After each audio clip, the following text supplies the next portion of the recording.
Mesdames et messieurs, bonsoir et bienvenue à ce nouveau numéro de transition, au pluriel, avec le dernier S, ne l'oubliez jamais, entre parenthèses. Transition avec Célestin Moulumba, bonsoir. Bonsoir. Transition, on reçoit aujourd'hui Madame Odette Babandoa, que vous connaissez bien, ancien ministre des Transports, et actuellement présidente de l'Union des Patriotes Républicains. Bonsoir Madame Babandoa. Bonsoir mon frère. Nous allons entrer dans le feu du sujet justement. Mais puisque nous sommes au mois de mars, commençons avec le mois de la femme. Ailleurs dans le monde, on parle de la journée internationale de la femme, mais pourquoi dans notre pays on en a fait tout un mois? On a fait quoi? Tout un mois. Bon, un mois, c'est peut-être pour permettre à la femme d'exprimer tout ce qu'elle n'a pas pu exprimer pendant les 11 autres mois et se sentir responsabilisée pour pouvoir exprimer ses ambitions, faire le bilan des activités de l'année passée et projeter l'avenir. Oui, mais il faut y consacrer tout un mois. Franchement, je pense que ce combat est quotidien. C'est un combat au quotidien. Normalement, je crois que ça ne devait même pas être un combat d'un mois. Ça doit être un combat de toute une vie. Permanent. Parce que d'une manière permanente, la femme doit se battre pour s'imposer dans la société. Et si on se contente de parler de 30 jours et après on oublie tout, je crois même que même le bilan à faire, ça sera négatif. Madame Babando, voyons un peu au cours des 20 dernières années, à votre avis, la condition de la femme a évolué dans notre pays ou bien elle est stable? Bon, la condition de la femme a évolué parce qu'en 1964, on avait que Maman Sophie Kanza qui était ministre. Mais aujourd'hui, on a plusieurs femmes ministres, on a des députés et des sénateurs. Un dixième à l'Assemblée nationale. Bon, je vais y arriver. Bon, le gouvernement aujourd'hui, je ne sais pas, peut-être qu'on a déjà 7 ministres sur les 50 ou bien 63 ministres qui sont là. C'est que relativement, on peut dire qu'il y a une évolution, surtout que nous avons beaucoup de textes qui sont en train de nous soutenir et de défendre nos droits, même si ces textes ne sont pas coercitifs, mais il y a quand même une évolution à ce que je sache.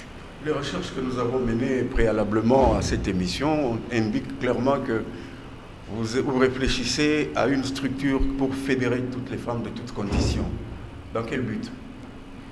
Bon, aujourd'hui, nous avons parlé d'une structure pour fédérer toutes les femmes, mais ce que j'avais projeté avant, juste après que j'ai repris la direction de mon parti politique, c'était pour fédérer toute la classe politique et sociale de la République démocratique du Congo.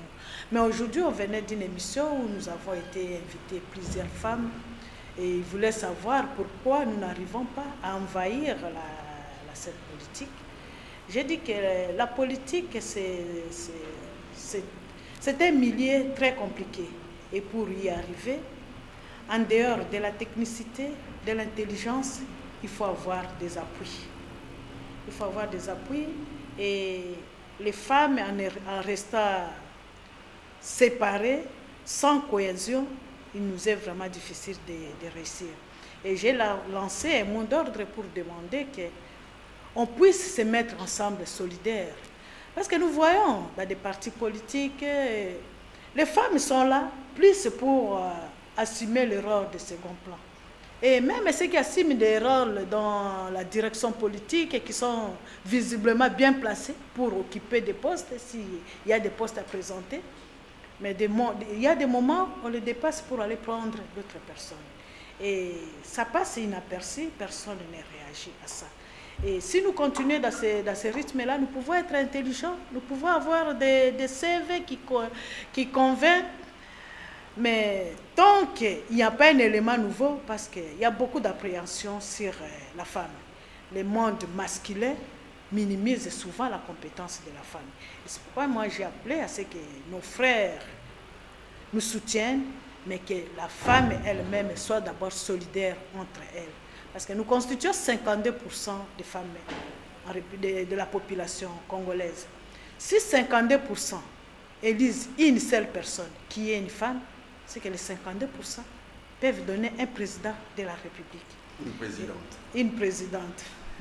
C'est pourquoi j'ai demandé que nous pouvions peut-être avoir l'idée de créer un corps de femmes pour la défense de la République.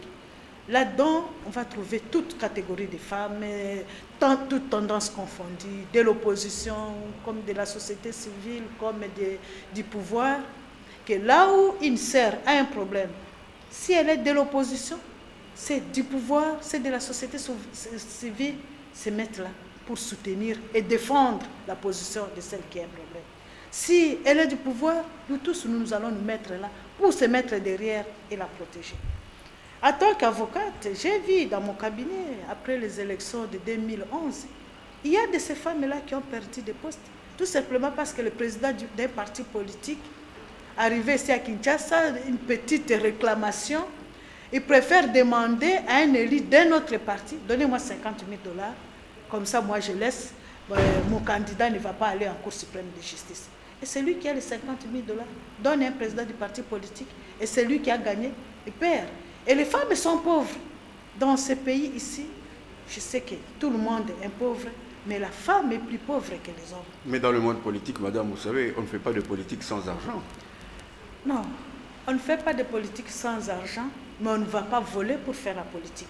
Si moi je suis acceptée chez moi et on m'a élu, je dois encore venir chercher 50 000 $ pour aller corrompre un chef du parti qui est censé m'accepter parce que je suis le leader de son parti, parce qu'il y a un petit problème qu'on doit suivre à la Cour suprême. J'ai vu, ce n'est pas mon cas, mais j'ai soutenu des clients qui sont venus me voir. Ils devaient aller introduire des recours au niveau de la Cour suprême, mais parce que la partie adverse, qui est un député, un potentiel député d'un autre parti politique, est allé faire des conciliabures avec les présidents de ce parti-là. Non, donnez-moi l'argent, moi je vais oublier, on n'aura pas engagé la procédure.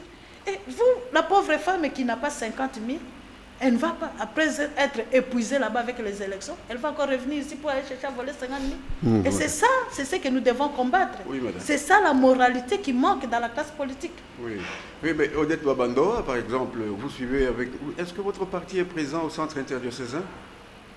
Mon parti n'est pas présent au centre interdiocésain, mais mon parti a été parmi les partis qui avaient exigé le dialogue. Nous avons été au dialogue de la cité de l'Union africaine. J'étais là comme présidente nationale de l'Union des patriotes républicains. Tout simplement pourquoi? Parce que quand le président de la République avait réclamé qu'on fasse les dialogues, il a envoyé ses émissaires par-ci par-là pour demander qu'on fasse les dialogues. Tous les politiciens ont dit non, on ne va pas se mettre autour d'une table avec celui-là, il doit partir, le décembre 2016, il doit partir, tout ça. Ils ont passé le temps à dire non. Et moi, le jour où il était venu, moi, dans le directoire où nous étions, j'avais demandé, dit non, il ne nous reste que 2 ans pour aller aux élections. L'argent du budget pour l'élection devait être mobilisé pendant 5 ans. Nous avons perdu 3 ans. Les hommes politiques n'ont rien fait pour parer à ces problèmes-là.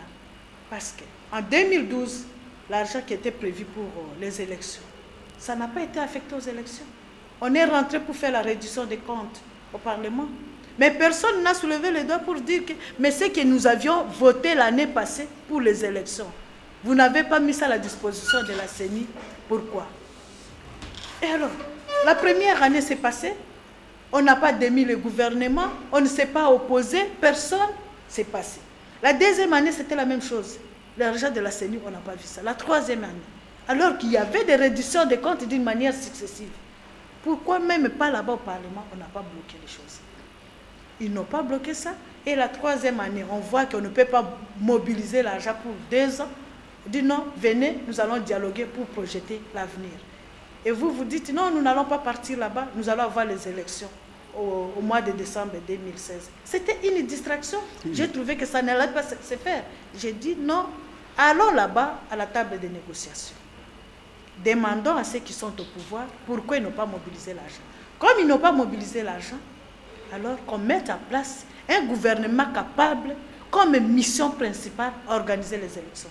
Donc, trouver où mobiliser l'argent pour la tenue des élections. nous sommes entrés dans des distractions. On passe à la télé, je ne participe pas, on ne va pas aux élections, on ne se met pas autour d'une même table avec lui, pour qu'il ne nous reste que 6 mois, vous acceptez d'aller vous mettre autour de la table.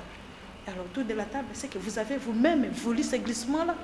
J'étais donc parmi ceux qui avaient demandé le dialogue en ce moment-là. C'est pourquoi je me suis retrouvé en âme et conscience acceptant d'aller à la Cité de l'Union africaine. Là, l'opinion le découvre. Odette Babando a donc été à la base du dialogue de la Cité de l'Union africaine. Madame Babando, nous allons terminer cette première partie.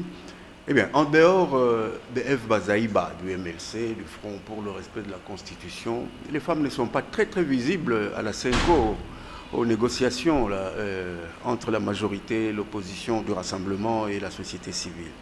Oui, et demain, les femmes vont revenir crier qu'elles ont été mises à part, mais on ne les voit pas au centre interdiocésain. Mais au centre interdiocésain, ce sont ceux qui ont constitué les listes, qui ont fait de sorte que les femmes ne se retrouvent pas. Et c'est normal. C'est normal que ce sont les chefs des partis politiques qu'on a choisis là-bas. Et je ne sais pas sur base de quels critères ils les ont choisis. Je regrette amèrement parce que là, il n'y a que des hommes qui ont pris encore en otage les centres interdiocésains. Je crois que sur les 32 qui sont là, on pourra peut-être dire qu'il n'y a que 3 femmes.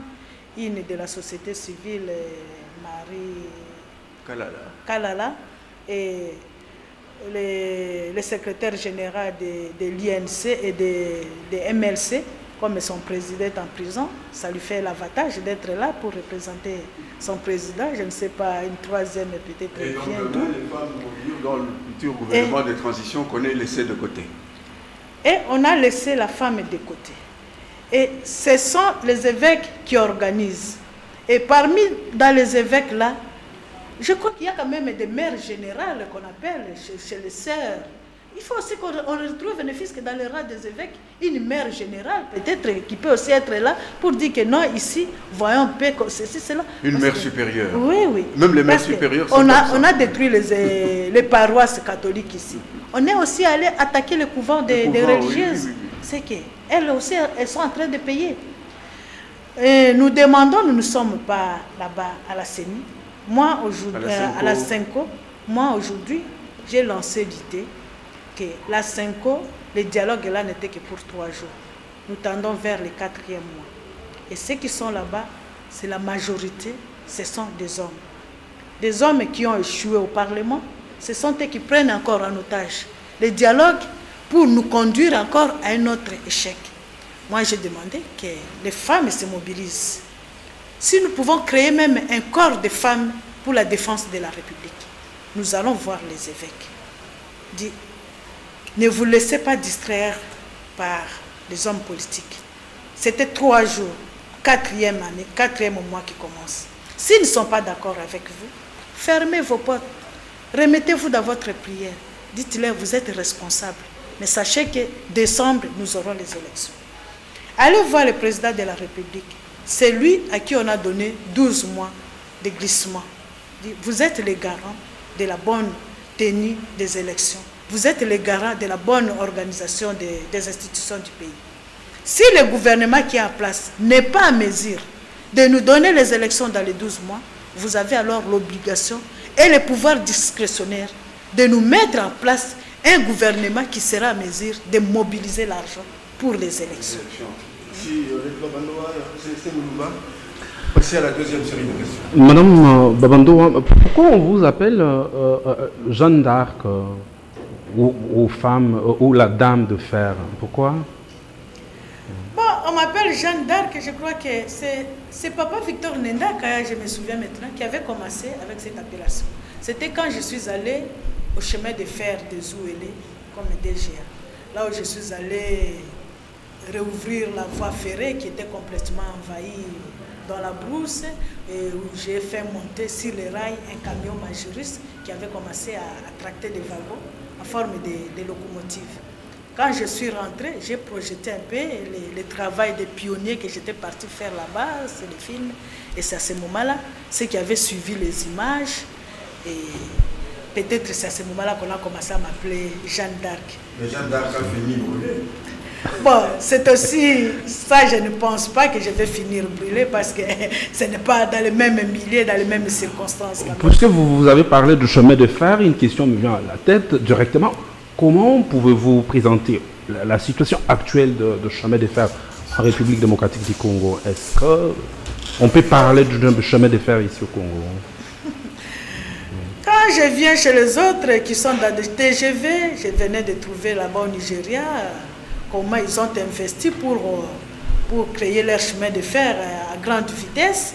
Quand j'ai vu ce qu'on a monté en Afrique du Sud pour accueillir la Coupe du Monde, et je compare à ce que nous sommes en train de vivre ici. Je ne pense pas que ça soit viable. Hein? Et si je descends jusqu'à dans le chemin de fer de Zouélé où moi j'étais, il y a des rails qui se déplacent devant vous. Vous devez vous arrêter pour qu'on aille remettre les rails afin que les petits engins passent. Et on arrive jusqu'à aller transformer des camions Majuris en locomotives. C'est loin d'être le modernisme, c'est que nous sommes même pire que l'Antiquité. C'est puisque vous étiez ministre de Transport et vous avez géré le chemin de fer. Est-ce qu'il y avait un projet que vous avez laissé qui n'est pas réalisé ou quoi? Parce que vous-même vous étiez... Concrètement, Célestin, croyez-vous que les chemins de fer congolais doivent être privatisés? Bon, la gestion de l'État, elle est un peu compliquée, hein, parce que l'État doit être le régulateur, le législateur. Mais la gestion, je crois que ce serait mieux qu'on laisse ça entre les mains des privés qui vont verser des royalties au gouvernement, à l'État. Mais une gestion privée, ça peut nous aider à relancer les affaires. Bon, dernièrement, j'avais appris qu'il y avait un groupe qui voulait prendre le chemin de fer de Zouélé, mais qui avait exigé que l'État ne soit pas actionnaire à plus de 15%. Mais l'État demandait plus que ça. Et ce groupe s'est retiré parce qu'ils n'ont pas accepté de voir l'État trop impliqué dans la gestion de leur investissement. Revenons un peu dans votre casquette en tant que présidente de l'Union de patriotes républicains. Mais pourquoi d'abord vous avez quitté l'INC de Vital Kamerhe? Je suis aujourd'hui présidente de mon parti Union des patriotes républicains. Comment je suis allée à l'INC, j'ai laissé Union des patriotes républicains en 2010. J'étais président de mon parti que j'ai créé depuis 2004, Union des patriotes républicains. En 2010, j'ai eu la visite d'un ami, Vital Kamerhe, qui m'a vu et qui voulait qu'ensemble, nous puissions créer une structure forte avec un grand leadership pour pouvoir gagner les élections en 2011. Dans cette structure, on allait associer beaucoup d'autres hommes politiques. Selon ce qu'il m'avait dit, il avait rencontré par-ci par-là, à travers les capitales de l'extérieur.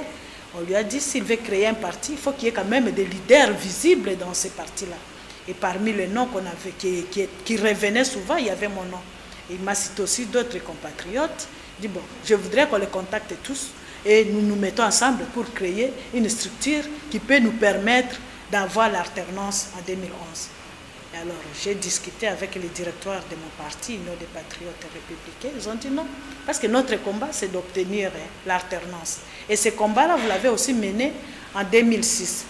En 2006, je ne me suis pas présenté candidat, tout simplement parce que nous avions créé une structure où on voulait que les hommes politiques, ceux de l'opposition, nous nous mettions ensemble et que nous désignions un seul candidat comme candidat président de la République. Au moment où on était en train de réfléchir sur ça, c'était chez les abbés, et celui qui présidait ça, c'était l'abbé José Poundou. Et nous étions là en train de réfléchir pour qu'on ait un seul candidat. Au moment où on est là, on apprenait déjà à la télévision, non, tel a déposé sa candidature. Vous continuez, un deuxième à déposer, jusqu'au moment où 5, 6, 7 ont déposé. Dit alors, ça sert à quoi de réfléchir ici?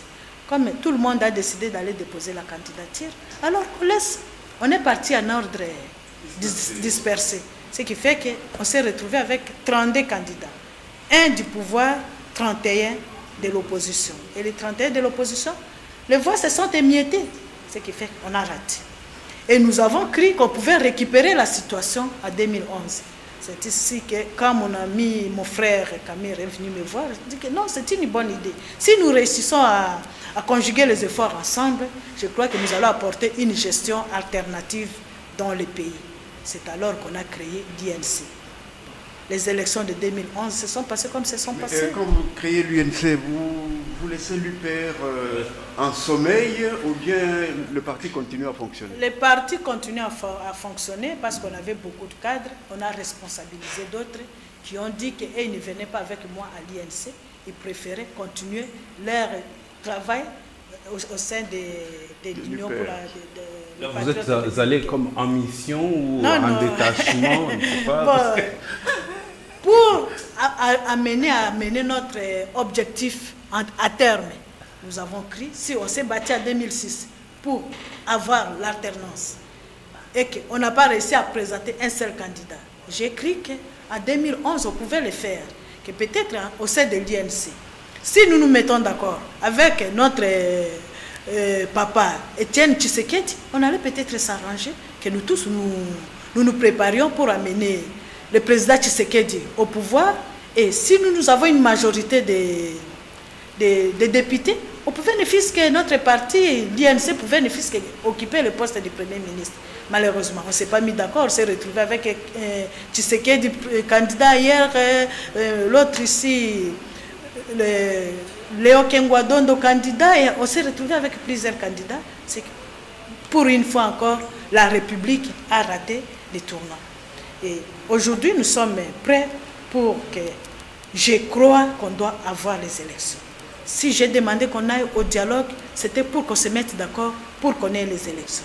Et c'est dans ce cadre-là, j'estimais que je devais reprendre mon leadership pour mener à nouveau le combat que j'ai toujours mené, d'arriver à mettre les hommes politiques d'accord, qu'on se mette d'accord pour que nous ayons au moins l'alternance cette fois-ci, que quelqu'un de l'opposition se retrouve au pouvoir.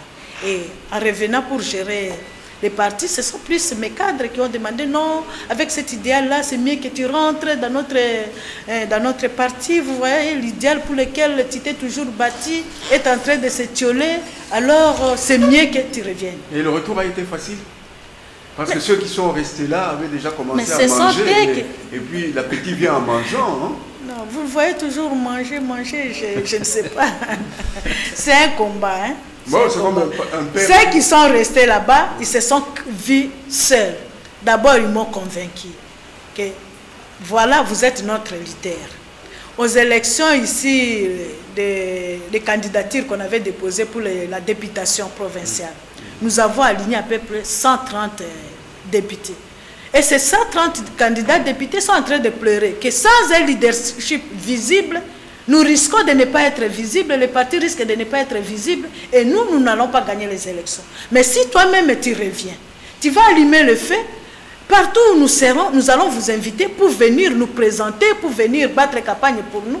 Nous allons au moins avoir la possibilité de se faire une place. Alors il faut revenir au lieu de rester. Et nous ici, 130 candidats ici, vont perdre comme ça. C'était ça le message qu'ils m'ont donné, ils ont insisté.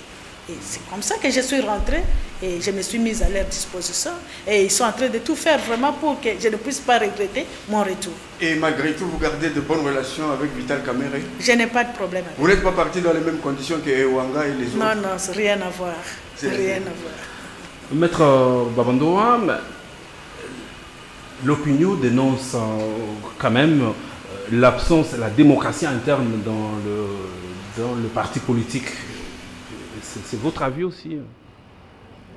Non, la démocratie est en train d'être... C'est l'apprentissage de la démocratie, hein, même dans la gestion de l'État. Est-ce qu'il y a la démocratie? À plus forte raison, les partis politiques, on apprend aussi. On apprend, ce n'est pas... Vraiment, on ne peut pas dire qu'on a déjà atteint l'étape de la démocratie. Non, Madame Babandoa, cette question, nous l'avons posée pourquoi? Quand vous irez aux élections législatives, il sera difficile de vous demander qui est votre premier suppléant. Mais le premier suppléant, si ailleurs ça ne se fait pas, en tout cas chez moi... C'est généralement le fils ou la fille. Non, non. Ou le mari. Moi, je suis patriote. J'aime mon pays plus que tout. Et quand je suis dans ces combats, c'est parce que j'aime mon pays.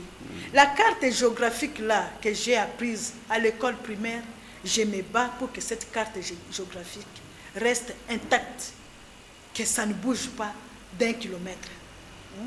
Et je ne sais pas, quand j'étais ministre, quand on m'a nommé ministre des Transports par Laurent Désiré Kabila, j'ai préparé les noms des personnes qui devaient être mes conseillers, parce que je devais déposer tous leurs dossiers à la présidence, qu'on puisse examiner chaque candidature. Ils ont lu mes dossiers. Tout ce que j'ai pris comme conseiller, c'était sur base des compétences. J'ai une longue expérience dans la gestion publique dans ce pays. J'ai commencé comme conseiller, je suis passé par des différents cabinets ministériels. J'ai fini mes études ici à l'université de Kinshasa. C'est qu'à l'université, j'ai découvert des amis, des collègues avec qui on était à l'université qui étaient intelligents. Et dans les passages dans différents cabinets ministériels où j'ai travaillé dans différentes fonctions, j'ai découvert aussi des compétences. C'est sur base de ça que j'ai constitué mon cabinet. Il y a un directeur de l'ONATRA qui s'est retrouvé là-bas, un directeur de la SNCZ qui est retrouvé là-bas, un ancien avec qui on a travaillé au cabinet du Premier ministre Kengo Ardondo qui s'est retrouvé seulement sur base des compétences. Dis non, telle personne, si je la mets là-bas, il va me rendre un bon service. Je l'appelle, mon frère, est-ce que vous pouvez m'aider ici? Volontiers. Et je me suis retrouvé avec un mosaïque de conseillers. Mon cabinet, c'était le plus important cabinet de tous les ministres. Et le président m'a appelé et dit, mais madame, j'ai vu les personnes que tu voudrais nommer conseillers chez vous ici. Mais je n'ai vu personne d'Aketi. Pourtant, si tu deviens ministre aujourd'hui, c'est à partir du travail que tu as fait à Aketi. Tu es originaire d'Aketi. Et aucun conseiller d'Aketi. Donc, ce sont mes frères. Et je me suis dit, ah, c'est le président qui m'interpelle. Je n'ai pas pensé à ça. C'est alors que je suis rentrée. J'ai regardé dans le secteur du transport. Il y avait un frère à moi qui était d'Aketi. Mais qui était compétent. Qui était compétent. En tout cas, c'était sa compétence. J'ai dit, on peut m'appeler celui-là, comme il est déjà dans le secteur terrestre, dans la structure qu'il occupe là-bas, s'il peut venir être conseiller terrestre ici. C'est alors qu'il s'est retrouvé. C'est que je ne prends pas sur base des sentiments, sur base des frères ou amis. Même si aujourd'hui, tous mes enfants sont des universitaires, ce sont mes grands collaborateurs. Là-dedans, vous allez trouver des magistrats compétents, des avocats, des experts en communication, les conseillers en communication de votre ministre en communication, des grands conseillers. C'est mon fils aîné, des diplomates, des ingénieurs. Tous sont des personnes, vraiment, femmes comme hommes, intelligents. C'est que même aujourd'hui, si je prends un dé dans mon cabinet, je n'aurai pas de remords. Je ne vais pas faire le tribalisme en rebours, comme l'avait dit le maréchal Mobutu, mais je le prendrai parce que c'est une personne qui mérite. Compétente. Oui. Nous devons revenir un peu au centre interdiocésain. Vous avez vu, le Monseigneur Ambongo a exprimé la colère des évêques. Il a même carrément appelé le peuple à prendre les choses en main. Il a traité la classe politique avec beaucoup de respect, mais disons, c'est un prêtre, il n'a pas voulu dire des trucs, mais vous l'avez suivi, les évêques ne sont pas du tout satisfaits. Il a dit, même sur des petites choses, on met des jours et des jours. À quoi cela est-il dû? Comment jugez-vous l'homme politique congolais? Oui, c'est ça le malheur que nous avons. La scène politique est devenue comme si c'était un milieu où on doit s'amuser comme on veut à tout moment. Et quand son intérêt n'est pas visible, du coup, on bloque. Ou c'est moi, ou c'est rien. Et dans ces conditions, nous allons parler de l'alternance dans quel sens? Parce que nous ne parlons pas de changement des hommes. Nous parlons de changement de mentalité. De changement de la gestion de la chose publique. Si aujourd'hui, on gère mal, demain, qu'est-ce que nous apportons en alternative? Ils sont partis pour 3 jours à la Sainte-Coupe. C'est le 4e mois maintenant. Et nous sommes bloqués, pourquoi? Parce que tout le monde veut être au gouvernement. Tout le monde veut occuper un poste. Tout le monde veut être responsabilité pendant la petite période ici de transition de 12 mois. Et alors, si je n'ai pas encore vu ma place, moi je vais bloquer. Et ça fait mal. les évêques ont raison de regretter. Moi, dans ma déclaration, quand j'ai repris la gestion de mon parti, j'ai déploré ça, que les évêques prennent leurs responsabilités. Ils ont montré leur temps, ils ont été patients, ils se sont mis à la disposition de la classe politique congolaise. Mais c'est une classe qui n'accepte pas d'évoluer. Et alors, si on n'accepte pas d'évoluer, toute la République va être suspendue à ces caprices-là. Nous devons revoir les stratégies. Les évêques n'ont qu'à dire, non, vous, rassemblement, allez vous mettre d'accord, apportez rapidement, mais nous fermons nos portes. Parce qu'il ne faut pas que là où les rassemblements vont peut-être aller se laver le linge sale en famille, laver ces saletés, il ne faut pas que les évêques aillent aussi plonger leurs mains là-bas dans ces saletés des rassemblements pour qu'ils se salissent ensemble avec les rassemblements. Nous avons vu comment on a cassé les églises ici partout. On en a vraiment ras-le-bord. Madame Babandoa, mais quelle est votre appréciation dans cette polémique-là, puisque vous venez de le dire, là, il y a des saletés et consorts autour de désignation du Premier ministre. On ne comprend plus rien. Les uns demandent 3 noms, les autres disent niet, un seul nom. Et on tourne en rond. Comment jugez-vous cela à l'UPR? Le Premier ministre dont on a besoin aujourd'hui, c'est celui qui va être en mesure de remettre la cohésion nationale, de soulever un peu, de soulager un peu la misère de la population avant cette période des élections et de nous donner les élections dans les délais qui se sont fixés là-bas. Ce n'est que ça. Et alors on voit qui est la personne capable de remplir cette mission-là. On la propose. Si dans les noms qu'on propose, on donne un seul nom, on trouve que cette personne-là n'est pas capable, et alors on va suspendre la République à ça. Le président du Conseil, on a donné ça à notre papa fait Etienne Tshisekedi, c'est en reconnaissance de tous les combats qu'il avait menés dans notre pays. Mais les postes du Premier ministre, c'est quand même c'est un poste technique. Et nous voulons des résultats concrets et dans un délai bien précis. Et alors, si on ne sait pas se mettre d'accord, celui à qui on a accordé la transition, en principal, les 12 mois, c'est le président de la République, Joseph Kabila. Parce que son mandat devait finir le 20 décembre 2016. Et s'il se retrouve aujourd'hui, c'est en fonction de ces accords-là, OIA, CENCO. Et on lui a donné 12 mois pour qu'il aide le Congo à avoir un nouveau pouvoir, un nouveau président. C'est à lui à s'investir. Si les autres sont en train de distraire, parce qu'on a déjà consommé 3 mois, c'est le 4e mois. Et la gestion de la transition, c'était dit dans les 12 mois. Celui qui va sortir encore Premier ministre aujourd'hui, il va dire non, vous avez déjà consommé 4 mois, ajoutez-moi encore d'autres 4 mois. C'est le glissement qui continue. Nous n'allons pas continuer avec le glissement. Si la classe politique ne sait pas se mettre d'accord, on s'est mis d'accord pour les 12 mois. Si on ne s'est même pas d'accord sur le nom du Premier ministre, qu'il prenne ses responsabilités. C'est lui le garant de la bonne tenue des élections. C'est lui le garant de la bonne gestion des institutions, du bon fonctionnement des institutions.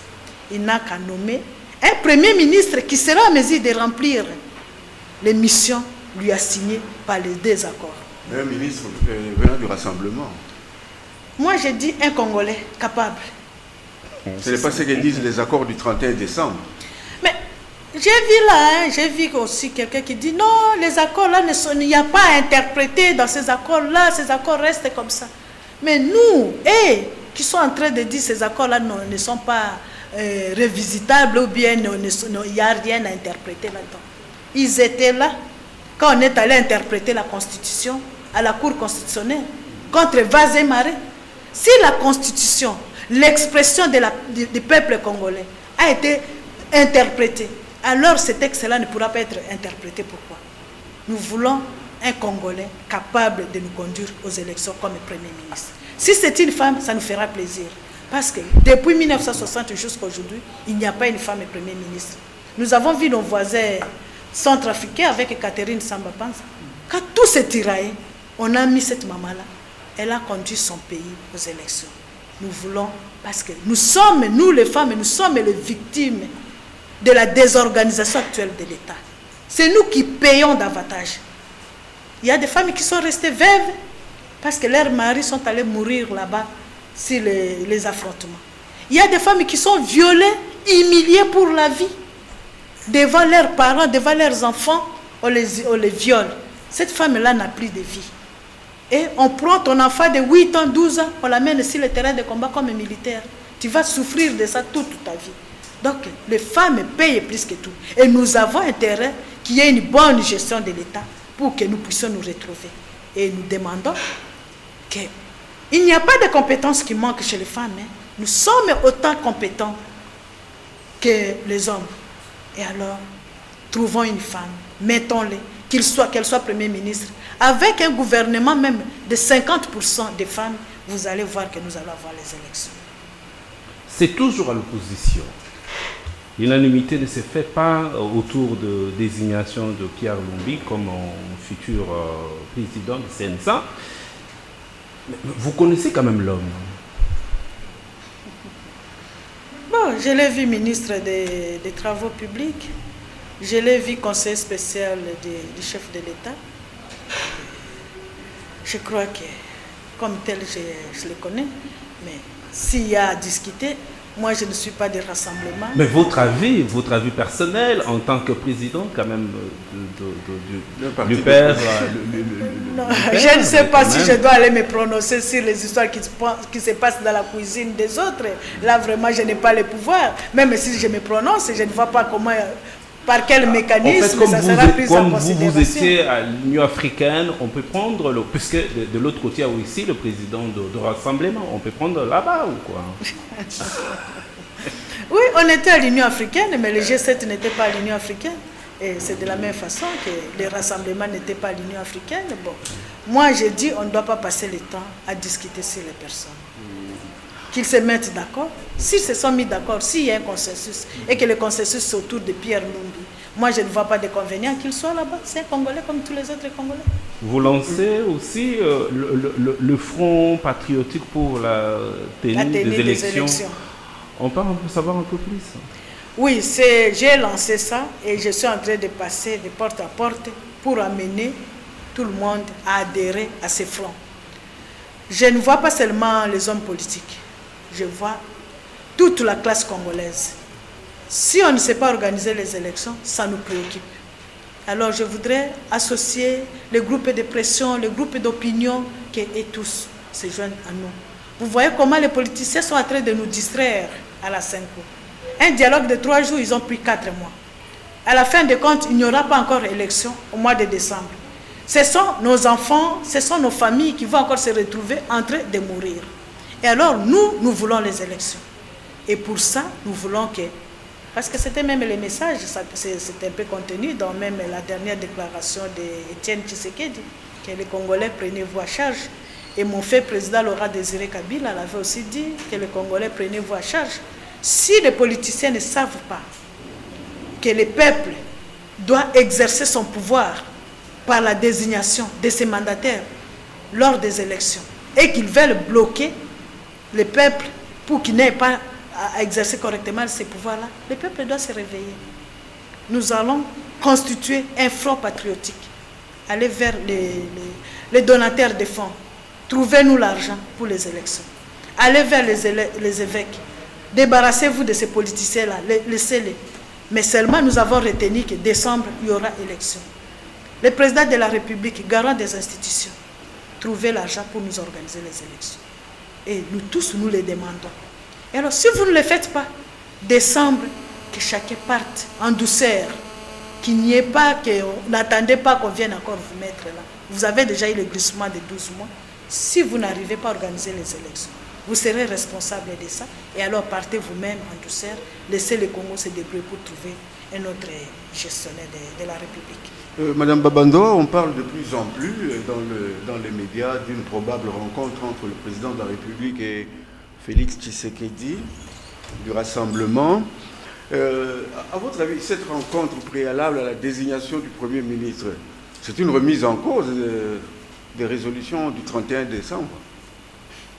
Il faut absolument... Cette rencontre est nécessaire. On a besoin d'un nom pour être Premier ministre.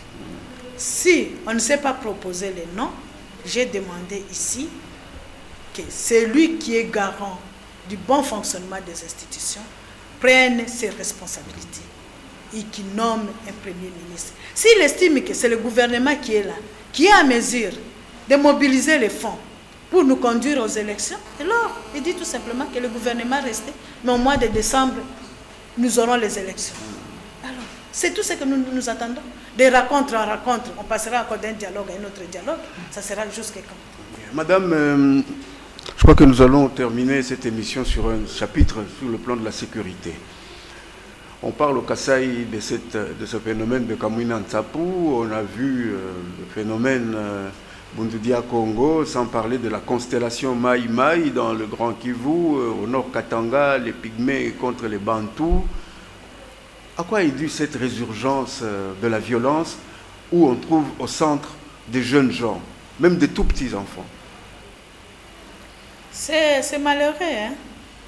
Car pour des petites choses, les politiciens passent tout leur temps à se disputer tel que nous les voyons à la scène. Alors qu'à travers le monde, les autres évoluent. Parlent de la sécurité de leur pays, parlent du développement. Nous sommes là en train de dormir, mais entre-temps, nous avons un bijou qui est la République démocratique du Congo, qui est envié de toutes parts. Et ceux qui envient ces pays, vous croyez qu'ils dorment? Ils ne dorment pas. Si ils voient que vous êtes en train de sortir de la crise, ils vont vous créer d'autres crises pour que vous soyez toujours distraits à faire quelque chose au moment où eux, ils sont en train de s'organiser pour récupérer la République. Et moi, tout ça, je vois que je crains que ça ne soit une façon de montrer notre incapacité en face du monde. Dit non, voilà, ils sont incapables de sécuriser ce territoire-là et miettons-les, que chacun prenne sa part pour aller gérer. Et c'est comme ça, ces foyers de tension se créent partout. L'Est là-bas, on est en train de faire la force. Vous avez vu le lac Kivu, notre gaz qui est là-bas, c'est déjà en train d'être exploité. Alors que les études pour l'exploitation de ces gaz, ces études ont été faites par la coopération technique belge. Étudier dans quel environnement on va prendre ces gaz pour l'entreposer et l'exploiter. Mais dès que ces études-là sont finies, ce sont nos voisins de l'autre côté. On ne les condamne pas parce qu'ils sont organisés et nous partageons les lacs. Ils vont puiser, c'est de l'eau dans un bassin. Quand les voisins commencent à puiser, vous allez faire une barrière pour que votre part ne parte pas.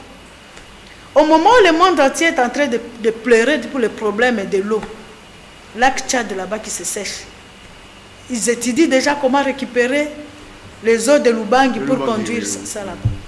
Nous ici, est-ce que nous veillons? Nous étudions? Qu'est-ce que nous devons faire? Quand les autres viendront ici pour demander, donnez-nous l'eau, quelle sera notre réponse? Les débats politiques ne tournent plus sur l'essentiel de la vie de la nation, sur l'économie, sur la sécurité, sur le développement. Les débats politiques tournent autour, moi je vais occuper tel poste, l'autre ne doit pas être là. Et toute la classe politique congolaise est derrière ces débats-là. Et qui s'occupe de la nation? Et qui s'occupe de la population? La misère est en train de battre son plein. L'essentiel est que moi j'occupe un poste, sinon tout est bloqué. C'est dans ce cadre-là que nous sommes en train de mourir. La guerre est à la porte de Kinshasa, au centre du Congo, où on ne s'attendait pas à avoir une guerre. On a tué comme des mouches. Kananga, partout là-bas, Boujima, les gens sont morts comme des mouches. Sans parler de ce que vivent nos frères à Beni. Et la MONUSCO, son mandat vient d'être reconduit. C'est que nous ne sommes pas indépendants. Pour être indépendants, il faut avoir la force de vous sécuriser. Ce sont les autres qui viennent pour nous sécuriser. C'est dommage. On a honte de se dire à l'extérieur du pays que je suis une personnalité politique, un homme politique en République démocratique du Congo. Ça nous fait honte.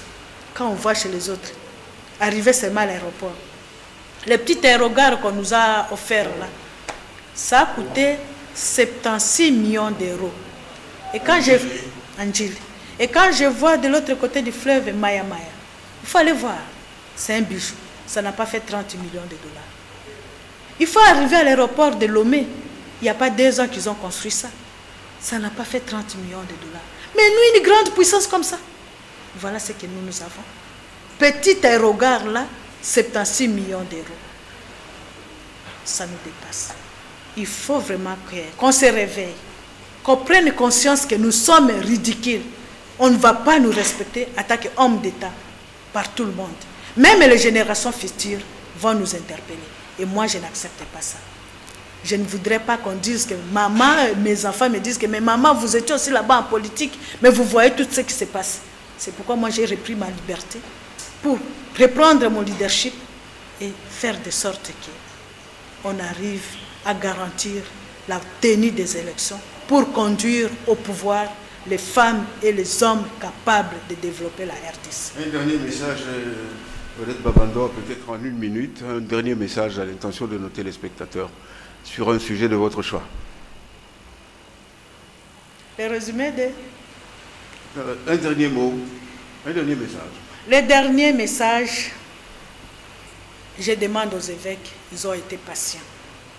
Si, dans la semaine, ils n'ont pas de solution avec la classe politique, qu'ils lavent leurs mains comme Ponce Pilate, allez faire vos histoires.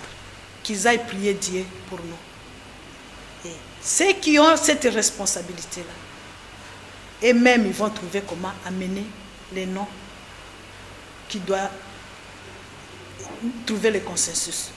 Alors, si on n'arrive pas à cette solution, le président de la République, vous êtes les garants. C'est à vous qu'on a accordé 12 mois. Parce qu'après le 20 décembre, vous ne deviez pas être là. Mais on vous a accordé ces 12 mois pour que vous puissiez léguer à la nation congolaise un président qui sera élu. Alors, prenez vos dispositions. Le gouvernement qui est là, si ce gouvernement a mesure de réunir l'argent, de mettre la cohésion nationale, de sécuriser la situation sociale avant les élections, tant mieux, il n'y a pas de problème. Mais nous avons déjà vu un ministre qui était sorti pour dire que dans les caisses de l'État, il n'y a pas d'argent. Alors on ne devait pas aller trouver l'argent dans la caisse. On devait le chercher, on devait le créer. Quels sont les mécanismes mis en disposition pour chercher cet argent? Il faut qu'il nous le montre. Et sinon, alors, décembre, le peuple doit se réveiller. Le peuple doit prendre ses responsabilités parce que le pouvoir lui revient. Merci Odette Babandoa. Mesdames et messieurs, c'est la fin de ce numéro de transition. Je vous rappelle que nous recevions Maître Odette Babandoa, présidente nationale de l'Union des patriotes républicains, ancien ministre des Transports, qui a exercé beaucoup de fonctions également. Avec Célestin Moulumba, nous avons parlé de tractation politique au centre interdiocésain, mais également notre invité a longuement parlé de la classe politique de notre pays. Merci de nous avoir suivis et à la prochaine.